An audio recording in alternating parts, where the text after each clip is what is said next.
Welcome all of you to this Agile cheer-on session. We have Alex and Rosaline to help us cheer our Agile, right? A lot more, right? So we are glad that they can find us time and join us today. So without further delay, I'll hand over to you, Rosaline and Alex, please. Hey everyone, welcome. Hello. Roz, I'm just about to share the slide deck, okay? Awesome. Okay. Make yourself at home. You might be at home, so that should be easy for you. Yeah. Okay, I'm sharing the PowerPoint, making sure we have sound shared, Roz, because we use music. Welcome to Agile Cheer.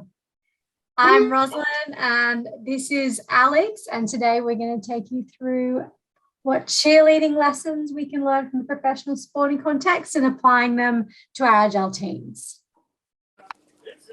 Here we go. Get into it. So let's talk about what we're going to be doing today, or maybe I guess it could be tonight or this morning, depending on where you're from. So what we're going to do in this session is we're going to introduce ourselves so you get to know us a little bit more. We'll also learn maybe a little bit more about you too. So we'll do introductions. We'll talk about how cheerleading works. And we have an expert in the room here today. We'll talk about the fundamentals of cheerleading. We'll talk about those 3 pillars that form the fundamentals, and we're going to cover all 3 of them. You're going to be experts by the end of the session today, just like Roz is. And then after we talk about the fundamentals of cheerleading, we're going to talk about why. So Roz has got so many years of experience being an expert cheerleader in actual high-performing sports situations. She'll introduce herself in a little bit, but she'll talk about her whole experience in the professional sporting world. And then I'll try to put an agile spin on it. You know, we might ask you to think about some things, and we'll try to give you real life stories. And in our stories, we're going to use pseudonyms for all the people in our stories to protect their identities. And then after that, we're going to do lots of activities. So there's lots of engagement here. Pretty much during pandemic, the only exercise I've been getting are all my sessions with Roz. So I hope you're ready to, be energized and get a little energy going. Yes, we're going to stand up. Can you believe that? I'll have to get out of my chair and stand up at my desk. And then we'll close it. We'll give you the take-home message. And if we have time, we'll open it up for questions. So there you go. There's the play for the day. But Roz, why don't you introduce yourself? Absolutely. I am Roslyn Martin. I can think of myself as like 3 main personas. There's like the corporate Roslyn. I'm a product manager. I've also embarked very crazily on an MBA, and I'm about to finish my MBA at the end of this year, which I'm so excited about. Cannot wait. So I've been in banking and finance for over 13 years now. Luckily enough, met Alex a few years ago in one of my previous roles, which is awesome. Then there's Dancer Roslyn. So while I was growing up, I did dancing all of the time. Every afternoon I could get to dance class, I did, and then was lucky enough to become a professional dancer. Now, professional dancing I was incredibly passionate about. It was so exciting. I got to do like a lot of shows, and I got to actually teach. You can see there's a photo there with one of my little students. She's probably maybe 20 now, and that breaks my heart to think about. But anyway, so taught dancing and, of course, did cheerleading in some professional sports. So in Australia, we have what's called NRL, which is a football league. It's the National Rugby League. You think of 20 odd giant men with a ball and they would need to run and get it across the line. And so I did cheerleading for Cronulla Sharks. I also did cheerleading for our Sydney Kings, which is a basketball team. So I did that for maybe 9 years of professional cheerleading. I'm also accredited with the Royal Academy of Dance to be a classical ballet teacher.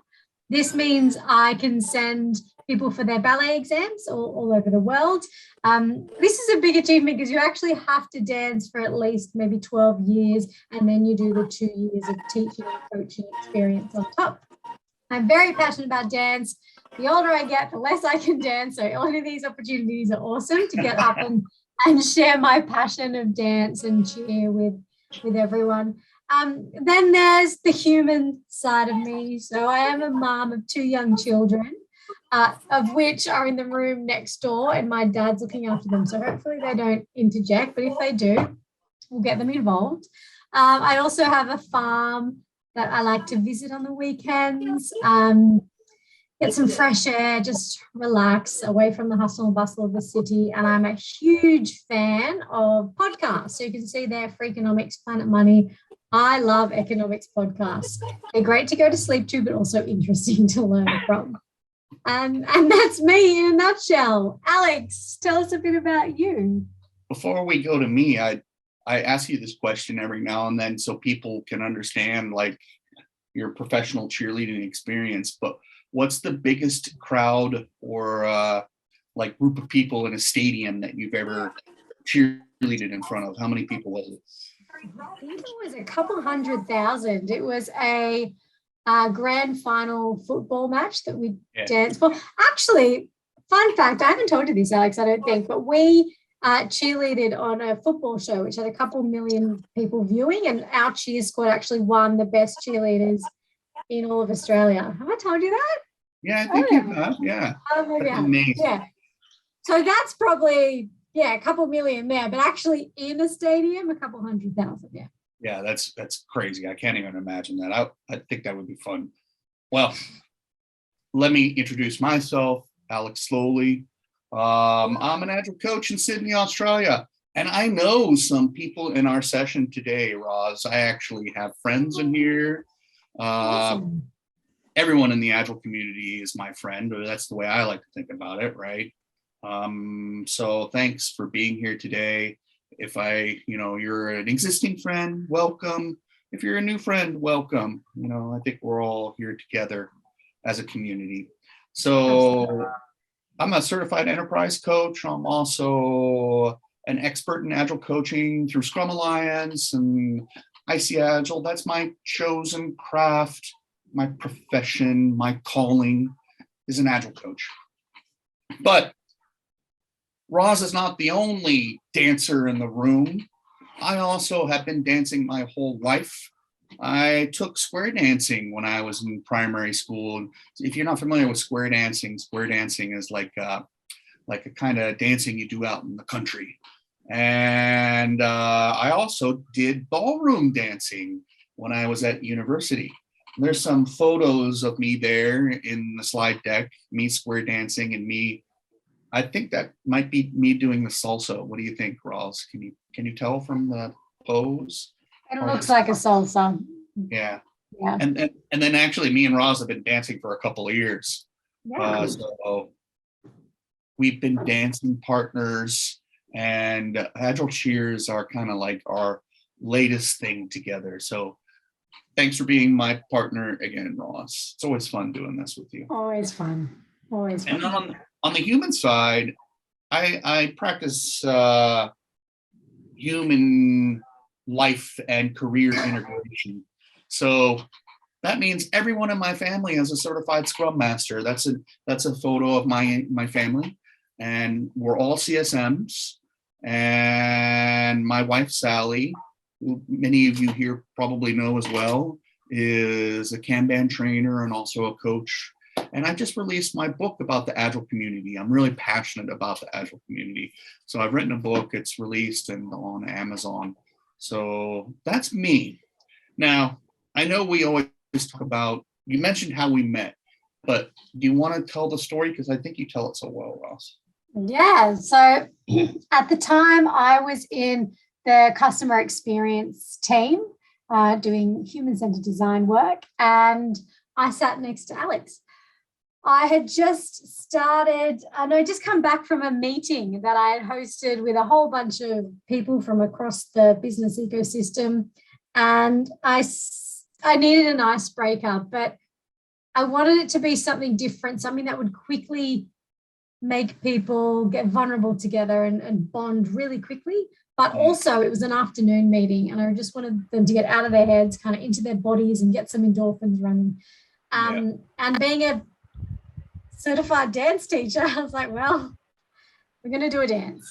So I started the meeting with a quick, it was a 5 or 7 minute dance class. And I said, the purpose of this is to make you uncomfortable and vulnerable and get you some energy into your body.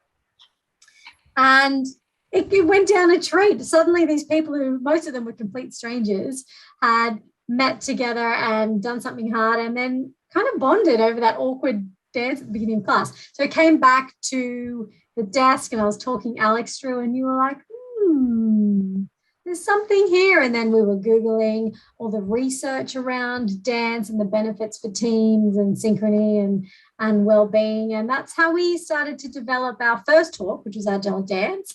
And then was talking about, as I was moving to another role, and the new hiring manager said, I've heard that you are just great for culture. I don't know what you do, but like, what is that? Kind of reflecting on that and talking through with Alex. I think it just came from actually being a cheerleader for 9 years of my life. I was subconsciously playing that role and doing that through all of my other teams in my professional work.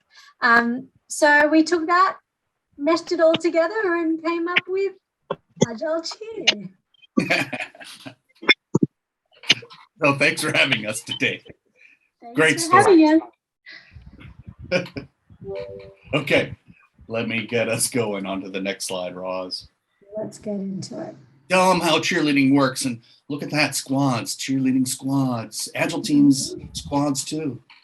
Yeah. So the way cheerleading works in Australia, in the professional sporting context, think of like a crowd in a big stadium. They're sitting around the outside. Then you've got cheerleaders who are sitting on the inside of the sidelines. And then you've got the players on the field. The cheerleaders are actually what we call a cheerleading squad. You're a squad of cheerleaders together. We use dance, chants, music, acrobatics, costumes, pom-poms to ultimately put together either dances or chants to elicit emotions. The purpose of the cheerleaders are to elicit emotions in both the crowd and the players. So if you think of kind of, we're part of a big system. Why we would elicit emotions in the crowd is to help them amplify the noise to get the players to feel the right emotions at the right time.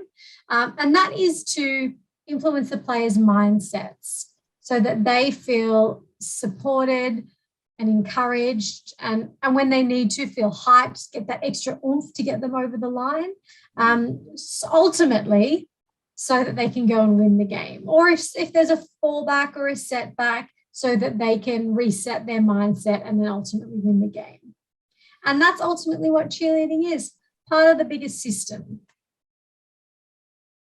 So I guess we should get to the fundamentals, right? Yeah, let's get into the fundamentals. Okay, cool. What we're going to do is I'll quickly give you a rundown of the fundamentals, and then we're going to get up and we're going to learn this. We're going to physically embody some cheer. We're going to learn some cheer today. Fundamentals of cheer. We'll go through some dance concepts. What we're going to focus is on contrast of movement, some synchrony, how we move in time with others, directions that we face, and then we'll go and have some fun with moves. What do you reckon, Alex? Should we get into it? Yeah, I think, I can't wait to show them my moves. Yeah, all right. Can I ask everyone to stand up, find some space, wherever you are, nice safe space. Make sure there's like no objects that you're going to hit. Maybe move the chair out of the way. Just check how close that wall is. All right, so we're going to start with contrast. Now, please, if you feel comfortable to put your cameras on, would love to see you dancing and moving around with us. So if you are comfortable, cameras on would be super fun. All right, so let's start with contrast. With dance and cheerleading, contrast is an important fundamental because it makes the movements and the dance interesting and exciting and can elicit some excitement in the crowd. So what we're going to do, I want you to get nice and small into a little ball, crouch down, and then like an explosion, jump up big and throw your hands up and be as big as you can. Nice. All right, crouch down, nice and small, and shoot up really big, lots of energy. Good. And I want to see the contrast. We kind of slow down and then contrast, fasten it up. Good, nice and strong. One more time. Slow, 2, 3, 4, shoot. 2, 3, 4. Awesome. So that's two elements of contrast there. One contrast is our size, and the other contrast is our movement. Slow and quick. Slow and quick. What do you reckon, Alex? Should we do it with some music? Heck yeah. That's what I got it ready for. Nice. Okay, you ready, Roz? Yeah. All right, all together. Let's do this. Go.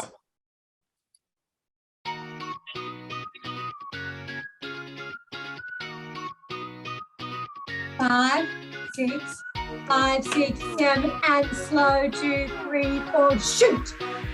Again, slow, 2, 3, and shoot.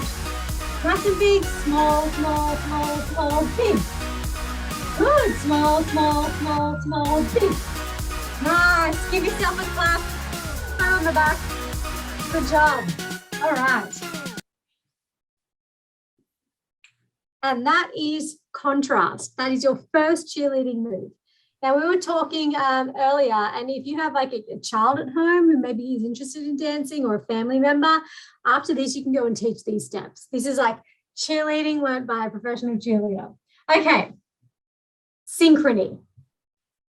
What synchrony is in dance and in cheer, it's moving in time with the music and the other members of your squad. It's really important that you're moving together at the same time to the same beat.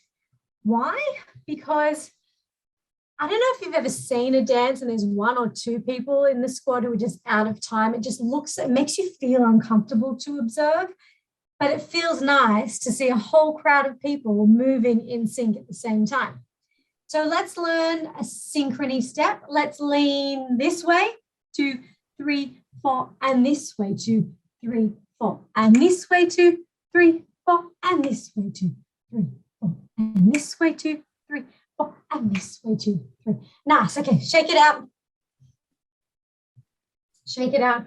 So with my counts, we're going to go 1, 2, 3, 4, 5, 6, 7, 8 on the odd numbers. All right, you ready? Ready. 5, 6, 7, and 1, 2, 3, 4, 5, 6, 7, 8. 1, 2, 3, 4, 5, 6, 7, 8. Nice. Should we do that with music, Alex? What do you reckon? Yeah, let's do it with music. Absolutely. Yeah. Let's do some synchrony. Get the blood pumping. Here we go.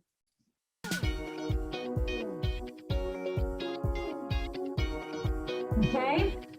5, 6, 5, 6, 7, and 1, 2, 3, 4, 5, 6, 7, 1, 2, 3, 5, 6, 7. Ah! Good job. Woo! Awesome. And that is an exercise in synchrony. What we'll do now is talk through direction. So when we're in a squad, if we were just always to dance at the front, facing the front, it can get kind of boring. So to make the choreography interesting, that's it, Alex. We've got different directions. So why don't we shoot to the side? Shoot your arms out. Boom, 2, 3, 4. Go to the back. Boom, 2, 3, 4. And to the side. Boom, 2, 3, 4. To the front. 2, 3, 4. Nice. And if you have your pom-poms in your hands, you would shoot them out. Cool. Should we try with some music? Different Hey, Alex has his Agile pom-poms. Nice. Love it. Okay, you ready? Let's try. Yeah, let's try some direction with music. You ready? Okay, here we go.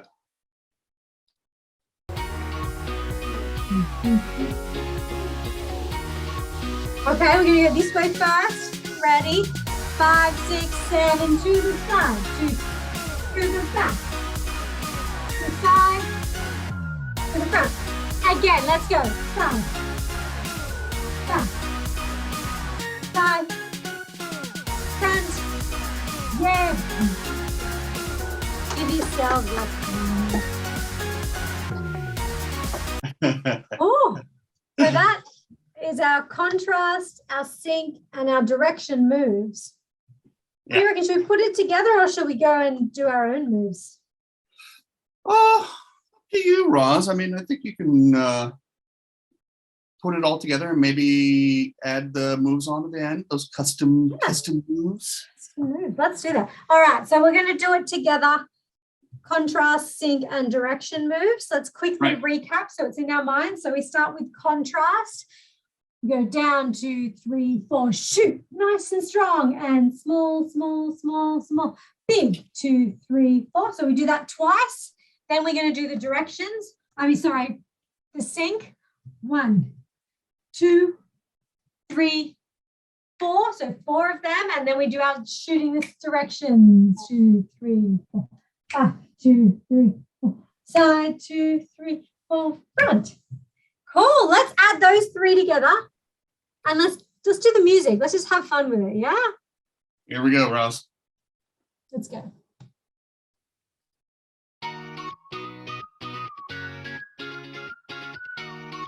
All right, we're going to start with small and big.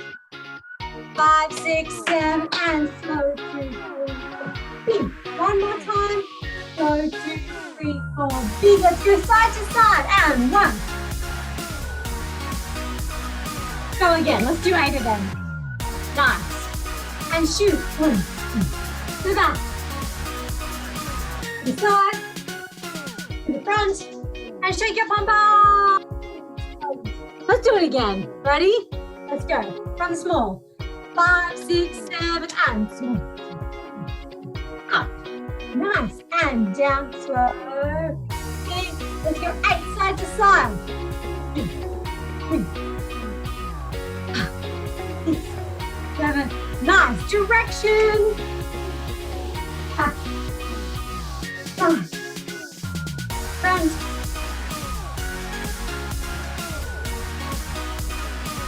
Good job. Give yourself a little pat on the back.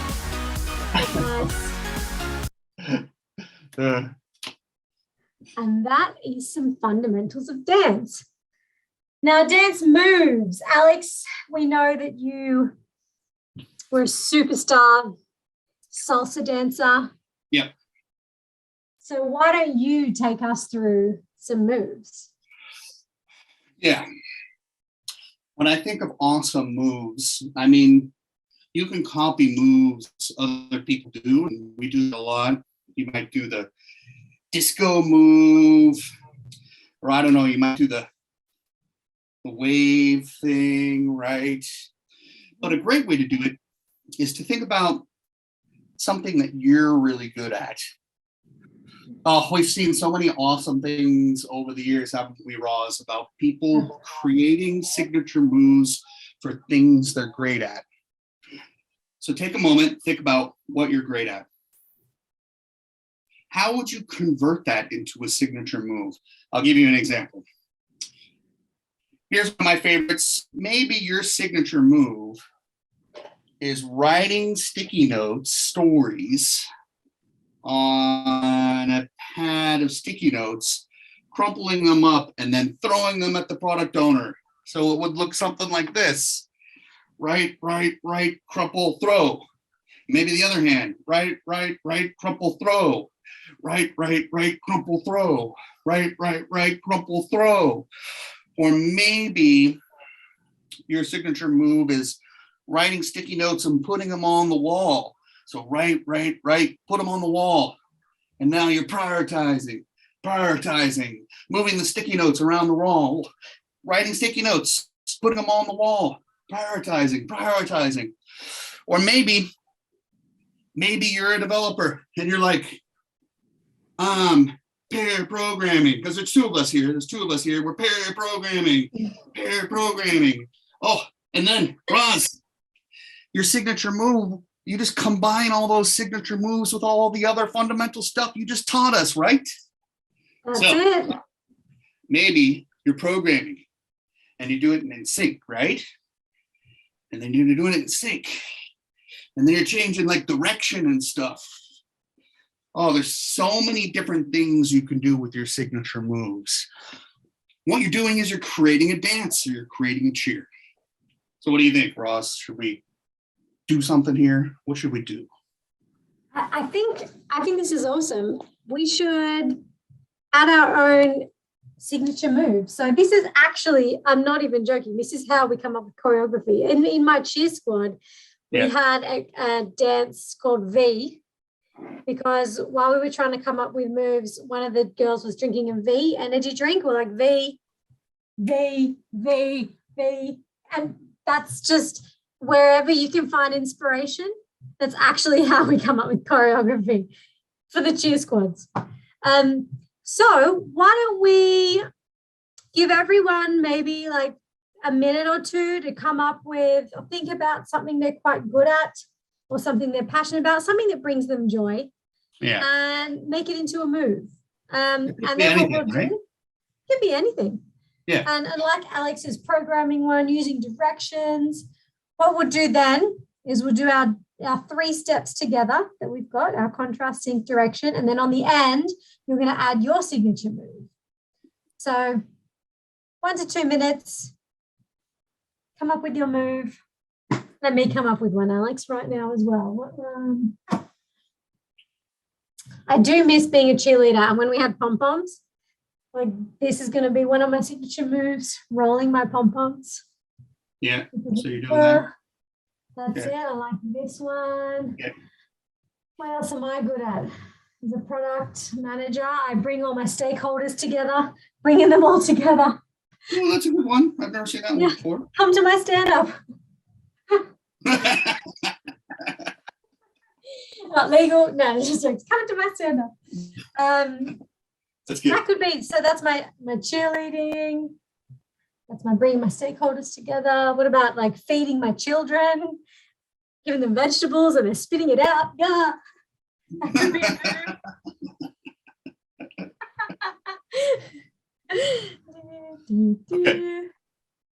Okay, cool.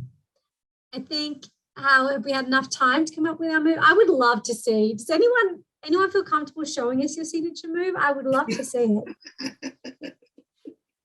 Let's see. If you do want to show us, cameras on, would love to see. Yeah. All right, so let me start. So I, being an agile coach, listening to people and only nodding. Yes. Yeah. That's a great one. And you could do different directions, right? Yeah. To the side, to the back. Yeah. And if you don't like it, you can say no. No, that can be your contrast. That's your contrast. Yep. Yes. And no. Love it. Awesome. Thank you. Would anybody else like to share their signature move?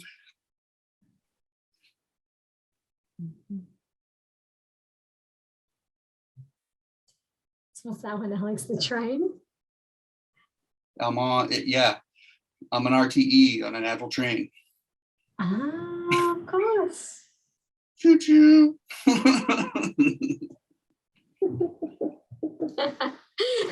Choo choo.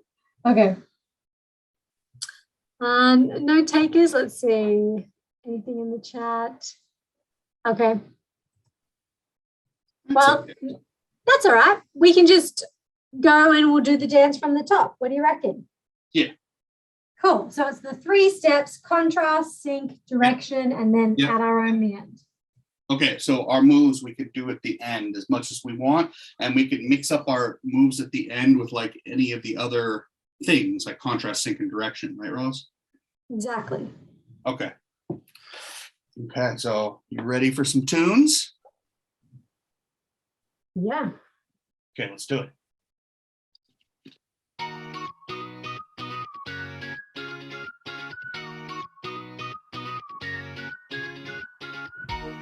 6, 7, and down. 2, 3, 4, shoot. 2, 3. Slow, quick. Let's go side to side. Think in time. Nice. Change direction. To the back. To the side. To the front. Do your own signature move. I'm going to do a cheerleader.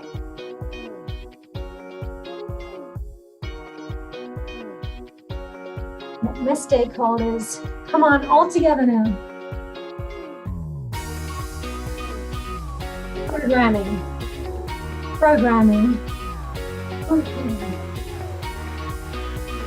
That's it. The train. I like the train. Nice. Awesome. I like that. Yes, nice. All right. That was good. Excellent. Love it. So All right. we kind of like created our custom cheer right then and there, didn't we, Oz? We did exactly. Wasn't that hard, was it?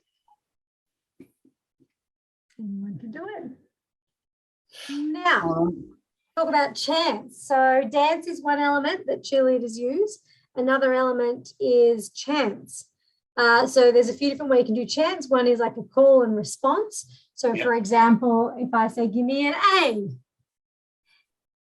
give me a G, and the audience respond, G. Give me an I. I. Give me an L. L. Give me an E. E. What's that spell? Agile. Agile. Or another fun one, Alex, right? When I say agile, you say India. Agile. India. Agile. India. And that's an example of chants. Call response, the purpose of them is to just really get that energy and that hype up if things are getting a bit flat. So you could do that chanting for like a team name or anything you want and do it during your dance, right? Yeah, absolutely. So you could start with those like 4 steps that we did. Yeah. Your signature move. And then when I say agile, you say India. Agile. India. Agile. India.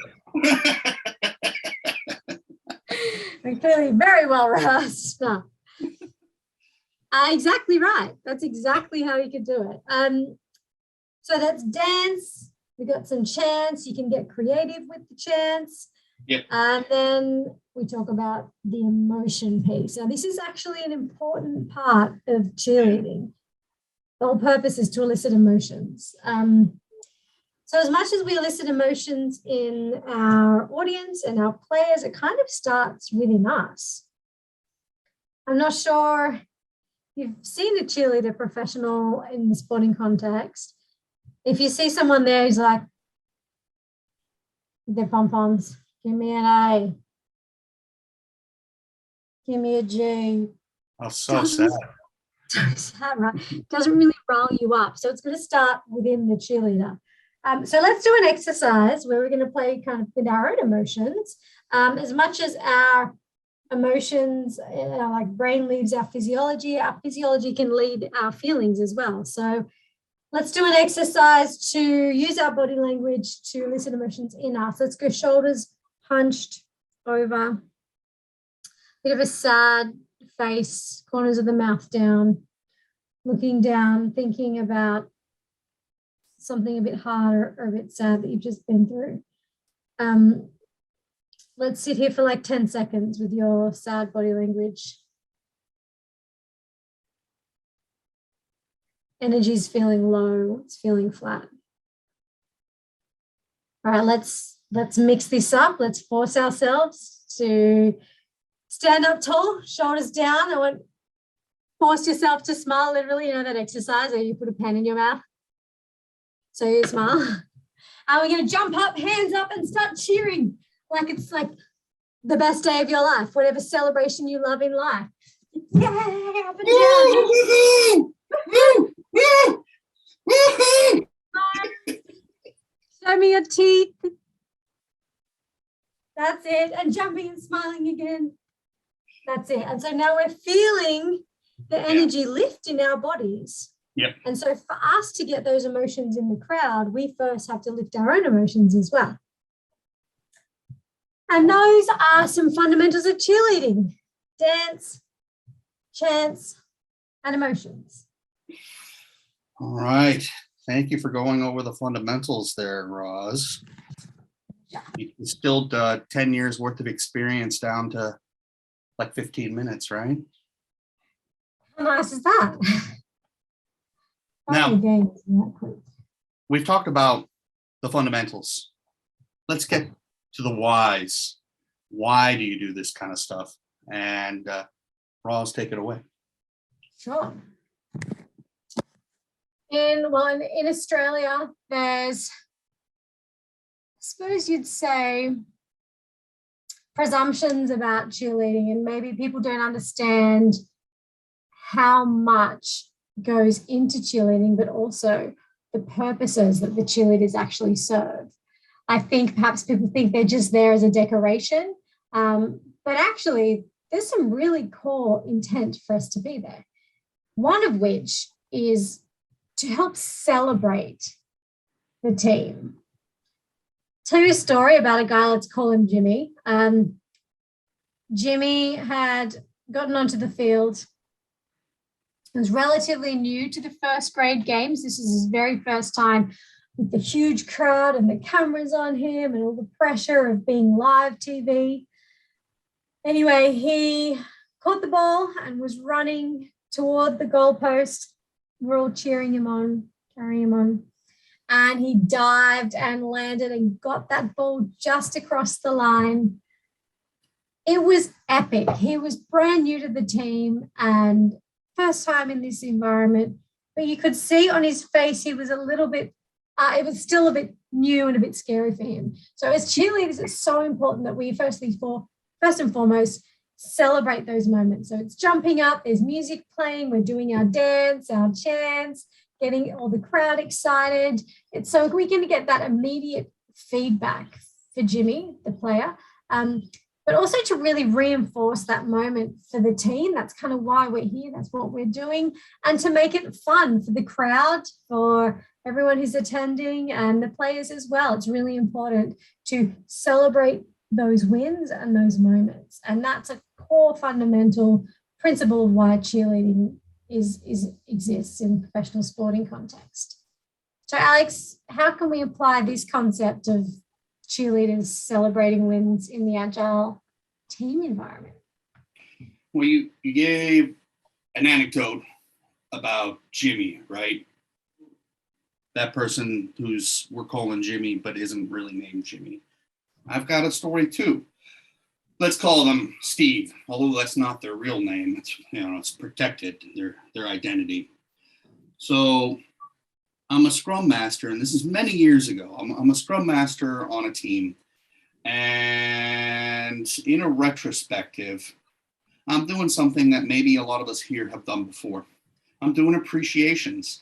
This is like a specific time and place where I invite every team member to be appreciated and to appreciate others.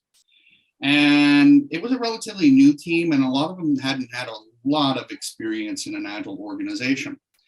So it's in the middle of the retrospective, and Steve is getting appreciated by someone. And we had like a very formal process where we actually had like people stand up and like face each other and like say it into each other's eyes, like the appreciation, to really make it significant. And to this day, I swear I saw a tear fall out of Steve's eyes as he was getting appreciated. And I had always thought that developers couldn't cry. So I was kind of amazed when I saw a developer cry tears of joy, simply because they'd been appreciated kind of publicly in that setting. Now, kind of similar to your story, Roz, in that, it might have been a little awkward for Steve and Jimmy when they were getting appreciated, but nonetheless, it probably generated joy for them and the rest of the team. You talked about fun. When I think about it in an Agile team or organizational context, I think of it as happiness of people. I kind of put happiness and fun together hand in hand. So how would you do this in your teams? Like maybe you celebrate specific milestones in your team, whatever those may be. Maybe you've just, completed a pretty, standard sprint. You're doing a celebration every single sprint. Great. Or maybe it's like a major release and you're celebrating a major release. Or maybe you're a Kanban ticket team and you're celebrating every 50 tickets that get completed. I don't know. Or maybe you're celebrating when someone learns something, or you celebrate when a new feature has been discarded. Yes, there are teams that celebrate when work is discarded. So these are all great ways for you to celebrate your team. Like Roz was talking about, you kind of can affect the entire system when you really appreciate and celebrate not only the individuals on the team, but within the team, maybe at the team level, right? Anywhere in your organization at any level, celebrations can be quite significant and have an impact on everybody in the system. So why else do we do it, Ross? Another key reason cheerleaders exist in the system of professional sport is to help encourage and support the players through difficulties, through setbacks, just when they need it, right? So let's call him Matthew. Matthew, I'll never forget. Oh, Matthew. So Matthew had come from an opposing team into our team recently. And on this particular night, we were playing his old team. So kind of pressure was on for Matthew. It was a tough time for him. So when he was running down the field, he got the ball, which was awesome. He was heading towards the goal line. I don't know what happened, but somehow the ball had slipped and kind of fumbled and he had dropped it. This is a huge setback because not only was he really close to getting the goal, but his opposing team were all in the crowd and they were cheering and making him feel bad about it and trying to bring him down. And you could see his body language. He was gutted. So as cheerleaders, being a part of that sort of system, it's our job to watch the team and sense and respond when things are going on and seeing what the team need at a particular time. So we knew that in this moment, Matthew really needed some encouragement and support to help him turn his mindset around from this is the horrible moment, this is terrible. So what we did was we faced, half of us faced the crowd, the other half faced into the field, and we're shouting and chanting words of encouragement. It's okay, Matt, you've got this, pick it up, get back up, get going. We're trying to firstly drown out that negative noise. There's a lot of negative noise coming from the crowd. And also just try and help Matt to shift that mindset that, okay, that happened, but now we're going back in the game and doesn't mean the rest of the game is going to be terrible. So that's really, really important role, something people may not know cheerleaders do, but it's a key part of getting the players in the right mindset. So I wonder, how can we apply this concept, encourage and support, in the Agile teams? Yeah, for me, it's a very similar story to you, Roz, and that you're talking about someone who experienced a failure, right? So the exact same situation for me. Another team, another time, again, I'm the scrum master in this team. And in a previous team retrospective, I'd taught the team about failure bows. We didn't actually do them at that point. I just kind of explained what it was. I had only recently learned about them myself at the time, this is many years ago. But essentially the concept of the failure bow is that when someone on your team experiences a failure of some type, they actually publicly take a bow like this. And they explain why they're taking the bow because of some kind of failure. And then the team celebrates it, which seems kind of strange, right? The team actually claps and like celebrates like I'm doing with my sticky note pom-poms right now. And it's not because they're celebrating that the failure happened, right? What they're doing is when you claim your failure, you're also supposed to explain what you learned. Yeah. So in my case, it was a woman named Sarah. So we were in a retrospective about a month later, and she claimed a failure in front of the team, which was highly sensitive. I mean, it was a bad failure. And she actually stood up, did a failure bow, explained why she failed, what she learned. And to my amazement, the entire team stood up and celebrated it. And I was like, wow, I hadn't like planned this or done anything around it. The team had just kind of listened to what I said and tried it themselves. I think that was such an amazing thing to witness for me as a Scrum Master at the time. Someone on the team feeling like she was safe enough to do that, which was awesome, right? The psych safety was in the team. She acknowledged her failure. More importantly, she acknowledged her learning, and the team, they applauded, and it was a form of encouragement and support. Now, you talk about sensing and responding, right?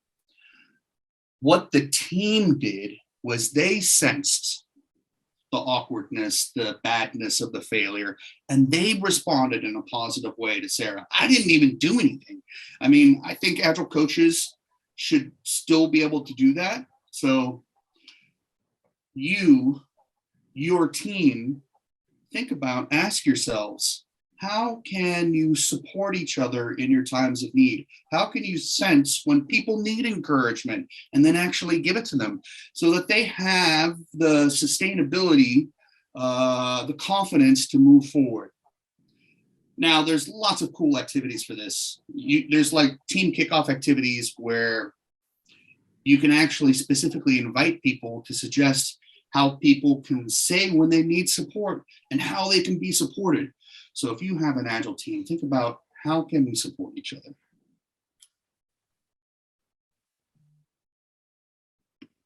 Now, Roz, I know you got a great story for this one.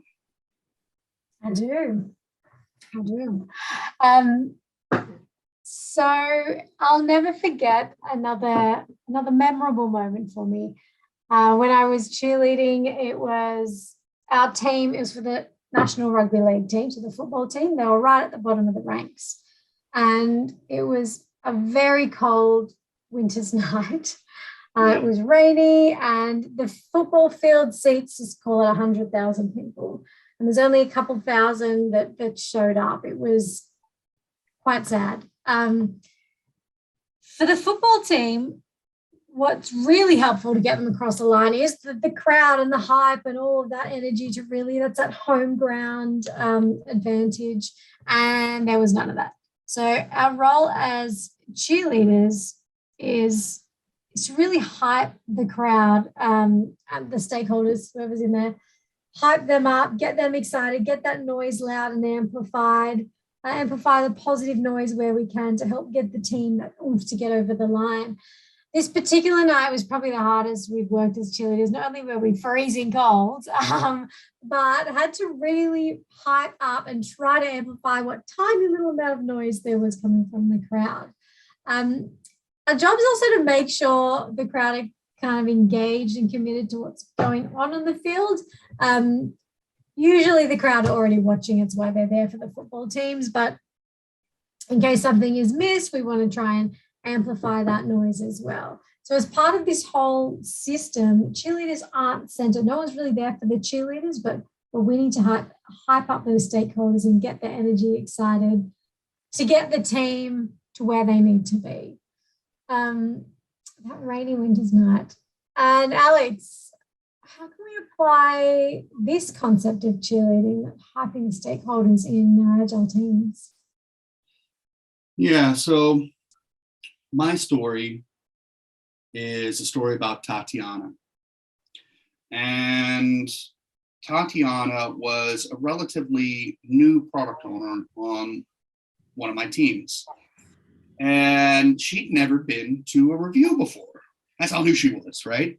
So she'd been a product owner for like maybe a week or something like that. She's never been to a sprint review, But the team I'm with is a persistent team, and we've done this stuff before. So we know what we're doing. We know what to expect. We know how to do it, but Tatiana doesn't.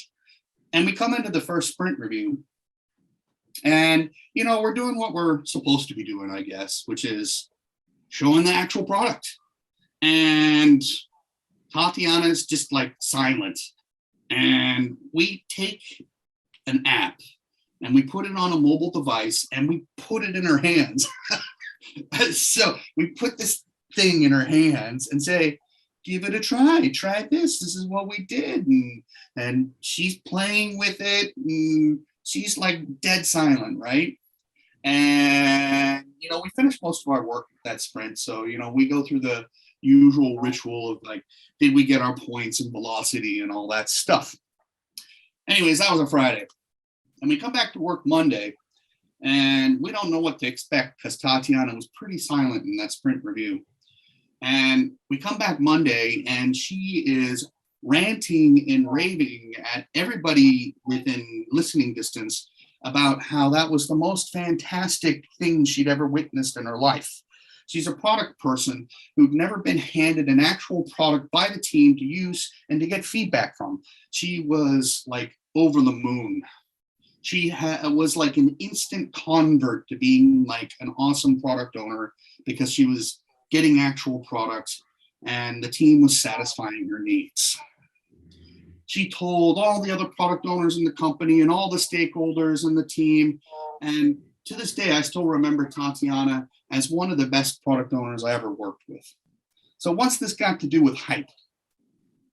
Hype is not about artificially cheerleading for somebody just to cheerlead, right?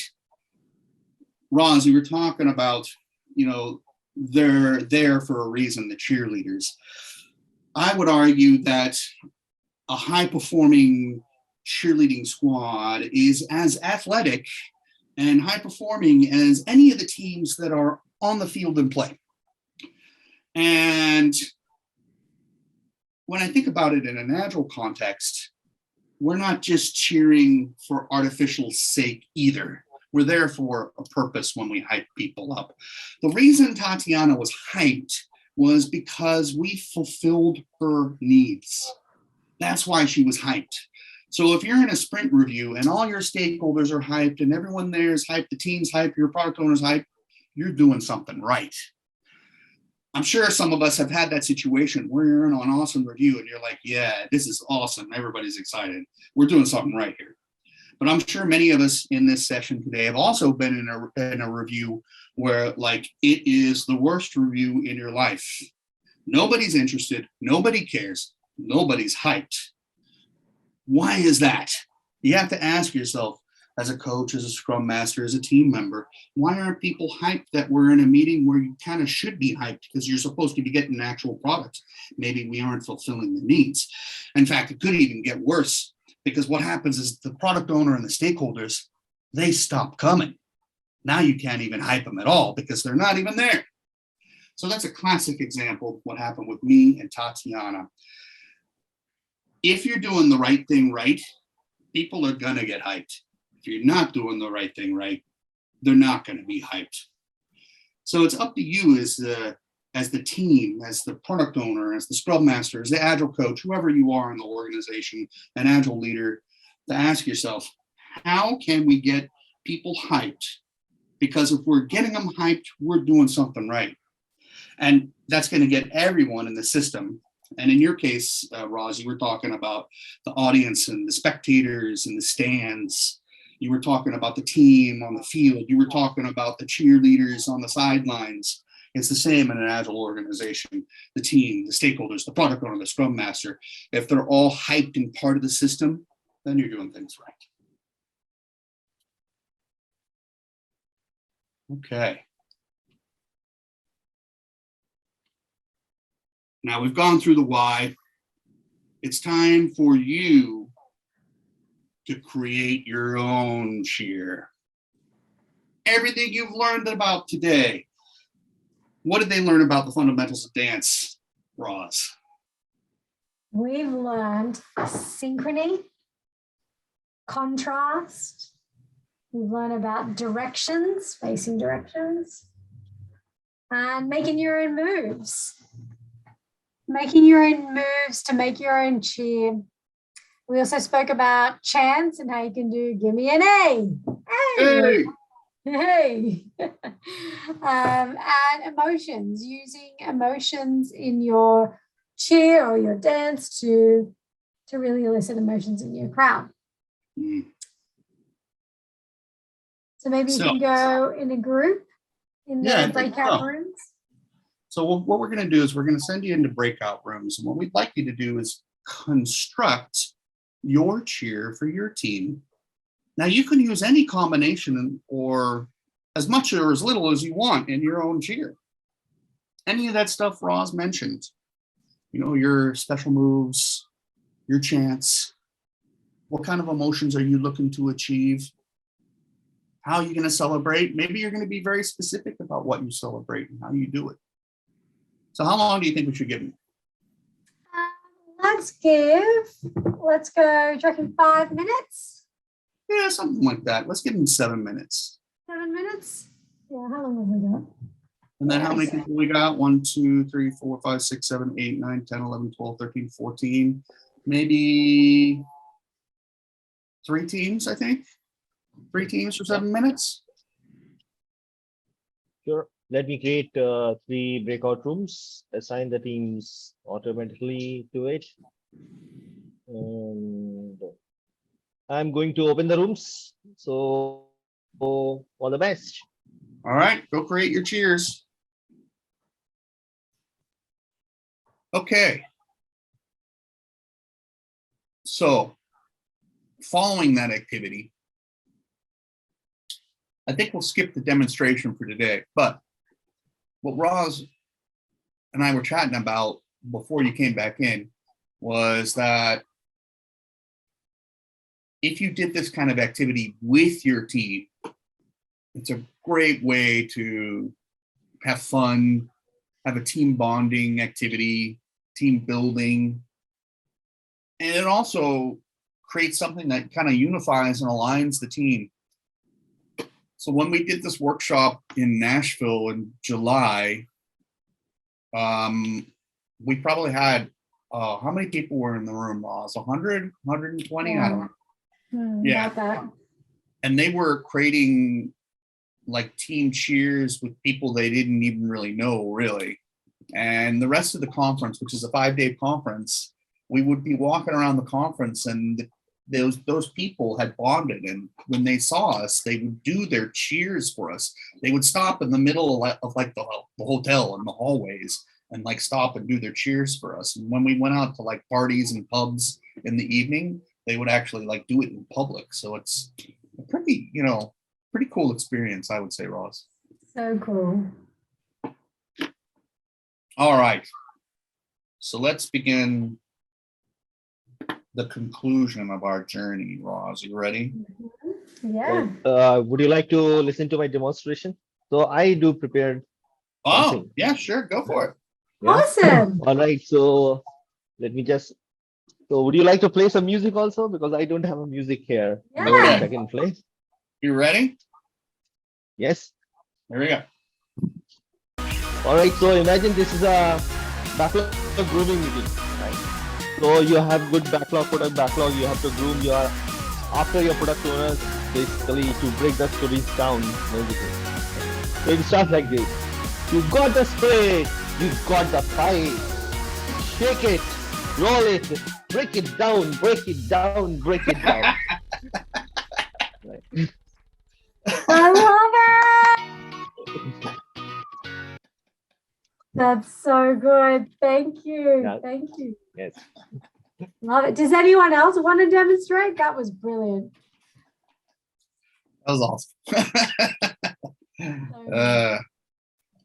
That was fantastic.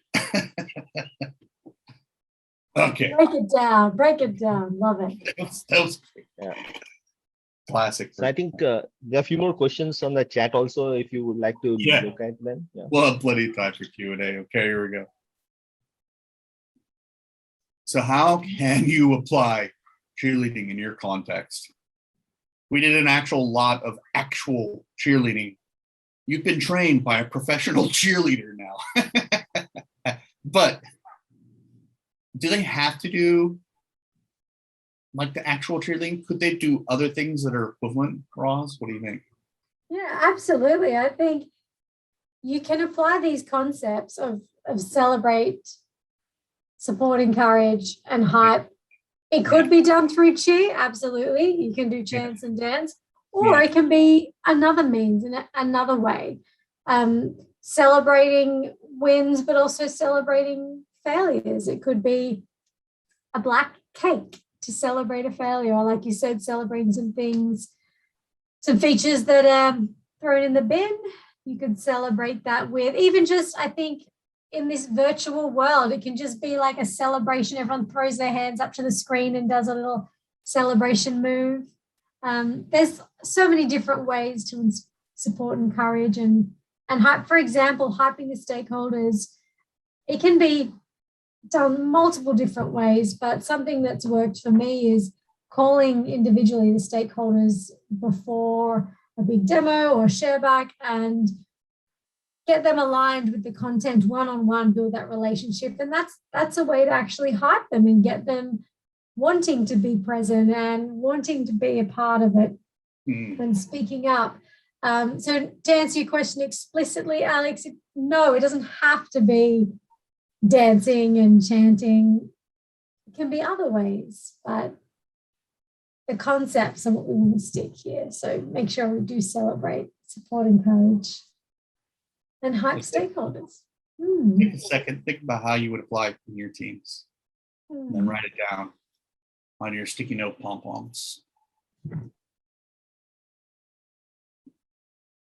So give them the take-home message, Roz. Yeah, of course. So in the professional sporting context and in Agile teams, cheerleaders are a part of the bigger system that create a high-performing team through our celebrations and supporting and encouraging and generating the hype. Now, we have plenty of time for Q&A. All the best sessions, all the best trainings and workshops end early, right? That's better to end early than too late. You can also find this presentation at this link here, Agile Cheer, hashtag Agile Cheer as well, if you want to post about it. We are open to any and all questions. I'll probably give Roz all the hard questions because she's smarter than I am, but we'll try to answer them the best we can. So let's go ahead and just throw it wide open to whatever questions you have. All right, so we have two in the chat, if you like to take them. So the first, so you can also access the chat, right? Yep. Yes. Yeah, sure. So first question would be, how do we celebrate? Yeah. In virtual teams? I'll give an example and then Alex, through to you if you have anything. There's so many different ways. There's the visual, like I mentioned before, like celebrating with hands, with movements. Kind of like how you said that failure bow, it can be a movement, or sharing music is quite fun. So Alex been sharing his music today, so you can have someone there in the team, and literally when something fun happens or something needs to be celebrated, whoever presses play.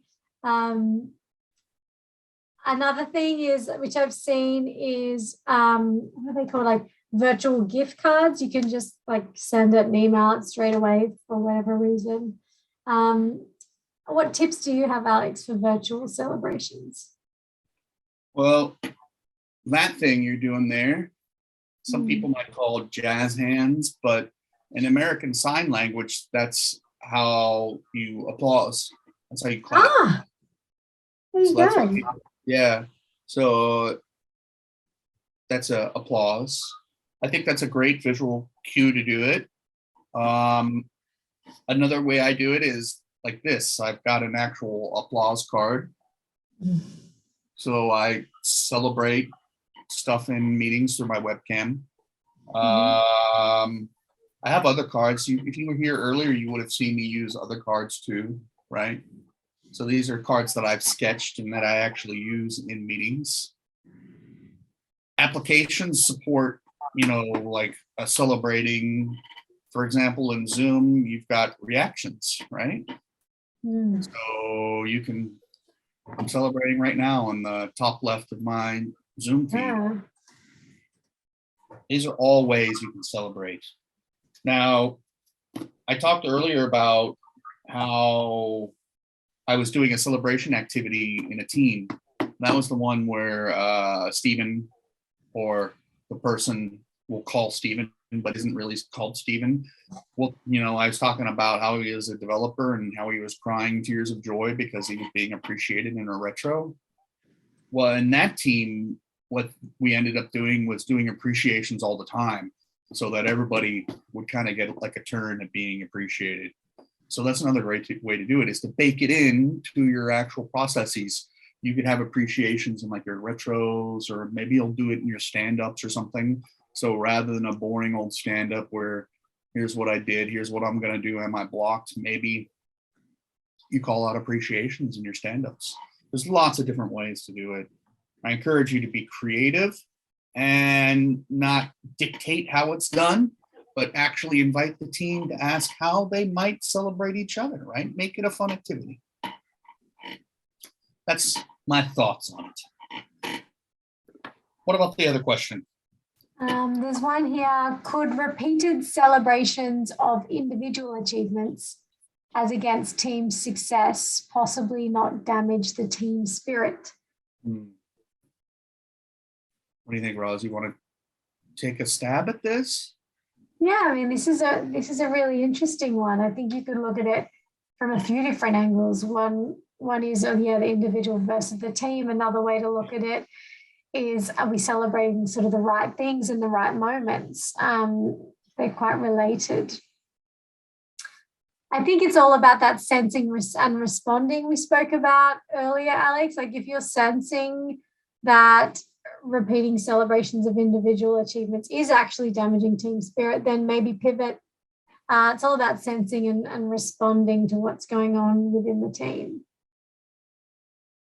Yeah, like if you were only ever celebrating one individual, that's probably not a good idea. Yeah. I gave you an example earlier about how I like to spread the love by doing it frequently.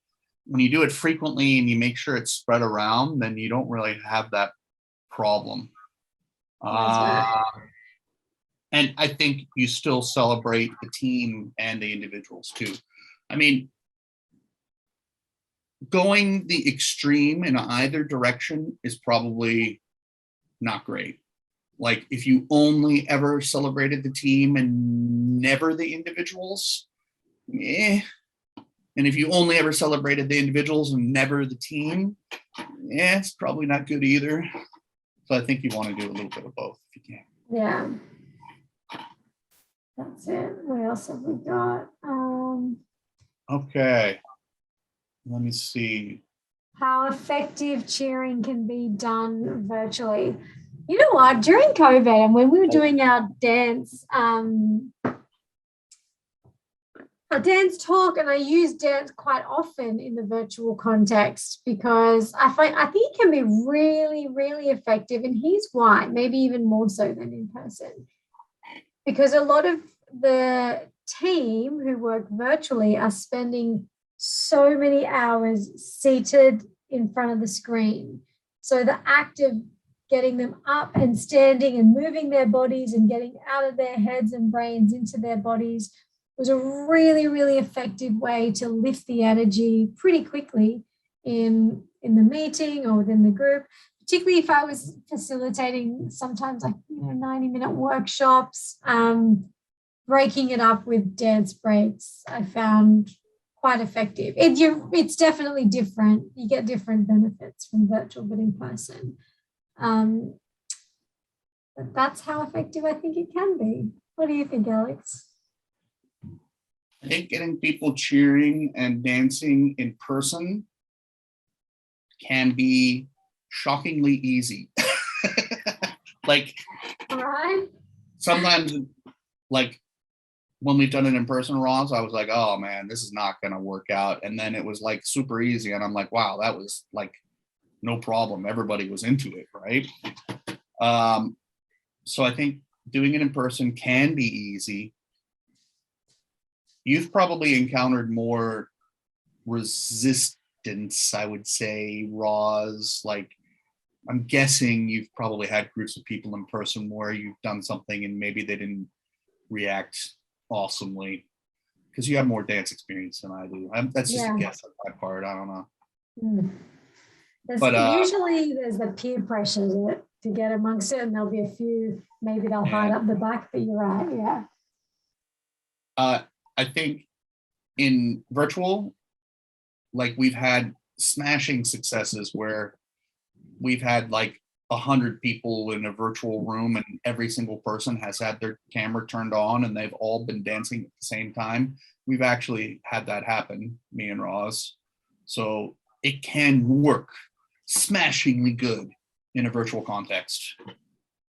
It just depends on your situation. Like maybe today you all had your cameras off because it's the middle of the workday in India and you can't really dance like in the middle of the office. I don't know. Right? So I think it's contextual. Contextual, exactly right. Great if we have planned cheering meetings to relax on a daily basis or as part of ceremonies. Yeah, absolutely. I think that could be really fun. And yeah, to relax and also energize. So one of the things me and Roz did in Nashville in July when we did Agile Cheer there was we invited every team when they created their cheer, when they saw each other at the conference, they had to do it. If you've ever done, I've done activities in the past, like the secret handshake activity. And the way you do that is you invite people on the team to create secret handshakes with in pairs. And every time they see each other, they're supposed to do it with each other. Well, that's what we did with our Agile Cheers at Nashville. Every time somebody on the team saw each other, they were supposed to do their cheer together. So that's another way you could actually like kind of not do it on a scheduled basis, but on like a very spur of the moment basis when people encounter each other, they do the cheer. Or you could do it in certain key activities. For example, some of you may be familiar with hakas. Hakas are a New Zealand Maori dance. And in one organization in Australia, each team created their own haka dance. And at key meetings like PI plannings, each team would do their haka dance as like a part of a ritual. So like at the start of PI planning, each team did their haka and then they celebrated and then they did PI planning. So there's lots of different ways you could do that. All right. What other questions are out there that you have a burning desire to have answered? Any other questions? Yeah.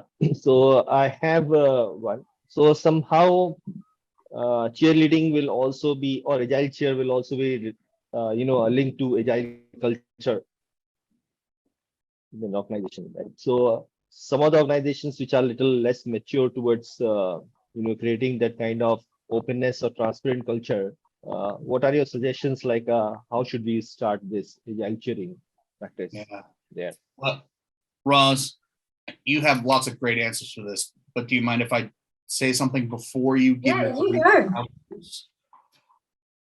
One neat little trick for an Agile coach to do is to try something like this in a group of senior executives and see what happens. If they do it, that's an indicator of something good. If they don't do it, it's probably an indicator of something not so good, right? In other words, they probably don't feel safe, or they don't like each other, or they hate their job, or something bad's going on if they're not willing to do it. If they're willing to do it, it probably means the culture's pretty good. So from an Agile coach perspective, you can use this kind of thing as a tool to figure out how healthy the organization is doing. Now, Roz, she's a very dynamic, persuasive woman, so I think she can give you some pointers on like how to get them involved. Yeah, before you go, Ross, so maybe Alex, we can stop the screen sharing so that we can see you, all of you. You know, Yeah. yeah. Great. Thank you. Sorry for interruption. Please go ahead. Oh, good. Yeah, but that's an excellent point, Alex, around testing it. One thing, one suggestion is framing the exercise as this is an experiment. We experiment in this organization. Let's give this a go, see how it works out. That's one way. Framing is really important. So if you just get up and start dancing, all of a sudden people will kind of be, what? I found I intentionally call out if it's in person. There's 3 reasons we're doing this. One is to get out of our heads and into our bodies so that we can feel better and lift our energy. 2 is to feel vulnerable together. This is supposed to be uncomfortable and a bit awkward. That's the purpose of it. But 3 is just to have some fun and let our hair down a bit as a group. And that's why we are about to dance. And just kind of set that scene, get them in the mindsets of, why am I doing this? Oh, that's right. To feel better, to get vulnerable, and to have fun. So that's what I found works. But it depends, like to your point, on the maturity of the group and how comfortable they are together. But I'd say experiment. Sure. Yeah. Thanks a lot. Well, I believe we have hit time, haven't we? We have. Yes. In So, fact, 2 yes. minutes early. It's always good to end early, right? Yeah. Yeah. So we have, I think, less than 2 minutes left. So I guess there are no questions now. I must thank you, Alex and Ross, for your insights on agile cheerleading. And I think this something. So we are so engrossed in our day-to-day life, like sprint 1, sprint 2, sprint 3, sprint 4. We don't even think about what agile cheer should be. Right? So I think this session will be really insightful. For at least I have many things to take away, back to my organization, and be vulnerable when I start a cheerleader, especially break it down. Yeah, Yeah. I'd love to hear how it goes. I would absolutely love you to Yes. reach out and let me know how it goes.